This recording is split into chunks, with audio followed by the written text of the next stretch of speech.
You know, the sad thing is sometimes you want to go solar and you just can't. I tried to go solar in San Francisco.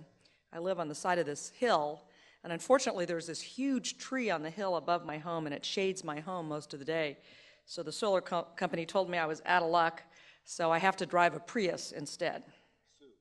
Sue, yes, right. Trees versus solar. I think solar lost in the latest court decision. Well, what's exciting is that you know, it's not just little roofs. We're now starting to see scale happening as to solar. And so, for example, SoCal Ed has just proposed a project to install solar panels on 2 square miles of warehouse roofs, really pretty close by over in Fontana. And we're going to consider that project over at the PUC very soon, I'm told. We're also seeing proposals for new generation of large utility-scale solar power plants. The Mojave Desert is a great place for solar, right? Tons of sun most of the day. And in fact, right here in Inland Empire, Riverside, San Bernardino, these are also one of the nation's hotspots for solar. And you ought to take a look at these solar installations they're proposing now. It's just unbelievable. One of them, for example, used these parabolic troughs, and they concentrate the sun into these troughs and they produce steam, which in turn then turns the turbines to produce electricity. Others are using mirrors to concentrate heat at the top of a very tall, hundreds of feet up tower to heat the water. And so, you know, the bottom line is you're now seeing the unleashing of tremendous creativity by solar entrepreneurs to make this work on a large-scale basis. And it's this kind of entrepreneurship that makes me feel very positive about what we can do if we all work together to find a way to a large-scale solution to global warming. But, you know, there's some low-tech solutions, too. Earlier, there was some discussion of what I call Poogas. And yeah, it's what it sounds like. It's gas collected from cow manure, and they clean it up. Thank goodness they do that part. And they put it in the natural gas pipeline system. Now, the more refined members of the audience might call it biogas, which it's a fancier name, but I like to call it Poogas because it's easier to remember what it is. So as Lieutenant Governor Garamendi said, you know, methane is very bad, and so if we can trap some of this Poogas and convert it into something that can work in the natural gas system or burn it in a power plant, this is a very positive thing.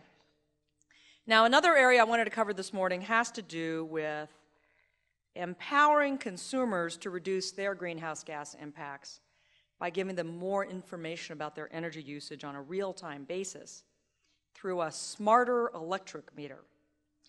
Smart meters, in my opinion, is going to completely transform how consumers think about their energy use. Because you know what goes on right now? There's this meter there. Once a month, the electric company sends a guy to read it, right? And you just pay. And you don't really know what goes into that. You just pay. And it's, you know, a flat rate no matter when you use it.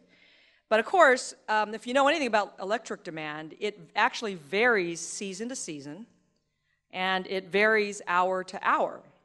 When electricity demand is high, that tends to be the afternoon into early evening, and it tends to be less, you know, obviously in the middle of the night or on the weekends. So you have to remember that when we have the most electricity demand, so that would be the afternoon on a weekday, the least efficient and the most polluting power plants get turned on to meet the peak. And that's where these new smart meters come in. So these new smart meters are being put into these homes right now in California by PG&E and SDG&E, and they are going to give the energy utility the ability to communicate with the consumer via either a one-way or a two-way communication system. So the energy utility no longer has to send the little meter reader out to read your meter. The meter will just automatically send the usage information back to the company. You won't have to call the energy company anymore to say, hey, by the way, my lights are out. Did you know that? Because, by the way, they don't unless you call. They'll be able to know right away. But more importantly, this smart meter in the future is going to be able to send real-time pricing information to the consumer. to say, hey, it's peak time. It costs more now for energy because more people need it. And so, only turn it on if you really need it. Or it'll be able to say at night, hey, electricity is really cheap now, so it might be a good time to run your wash. Might be a good time to put on the dishwasher. And so this kind of interactivity back and forth between you and the electric company will help a consumer, for example, program your home to say, hey, when electricity is expensive, turn off the pool pump. Don't run the dishwasher. And you could tell it, when electricity is cheap, run the dishwasher, run the pool pump.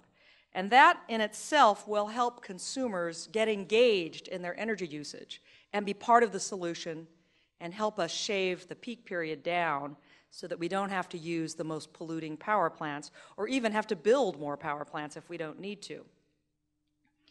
Now, smart meters are going to be part of what we call a future smart grid.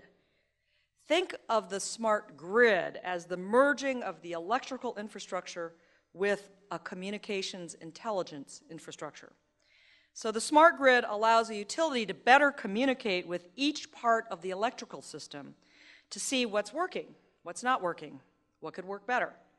So a smarter electric grid could increase reliability of the grid, it could lower costs for the utilities, and it will improve the environmental impact of the grid by reducing greenhouse gas emissions.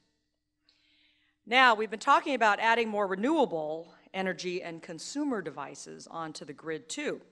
And that's going to make it more challenging to manage the grid because we've got to keep the electrical grid in balance. It's one of these physics things about electricity. They've tried to explain it to me, but I'm a liberal arts major, so I don't really get it.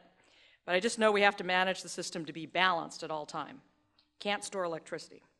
So, for example, if we've got wind turbines working to produce renewable energy, good thing, right? Problem is, wind doesn't blow all the time. So it's not always going to be operating. Solar, mostly during the day. What happens at night? So the good things is that the smart grid will help the utilities keep the electric system in balance by telling it what's going on as to each part of the grid so that we can have a better system that will keep everything in balance and constantly communicate that information to the statewide system operator who keeps the electric grid going. Now, this grid is going to have impacts on consumers too. So, for example, if you're one of these people that's got a solar roof, or maybe you put in a fuel cell to produce your own electricity at your home or your business, it will help the utility company keep track of exactly how much energy you use and how much you're actually contributing into the grid when you produce more than you use. And as I said, if there's an outage, the smart grid might be able to predict that in advance so the utility can take action to stop it.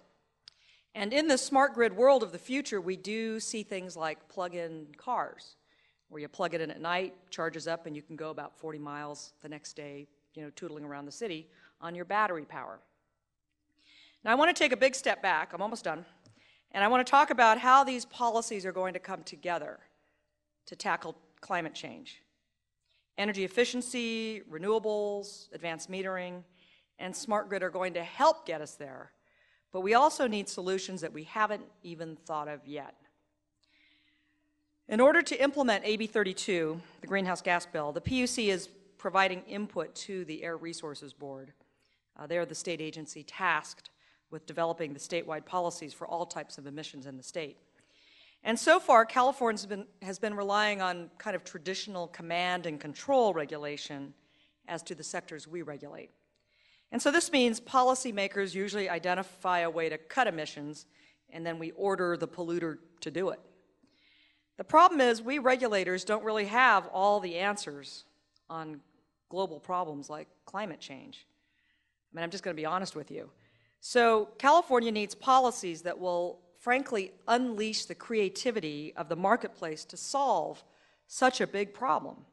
And so that's why in March, the PUC and the Energy Commission recommended that greenhouse gas emissions in the electric sector in California be regulated through a market-based approach that we call cap and trade.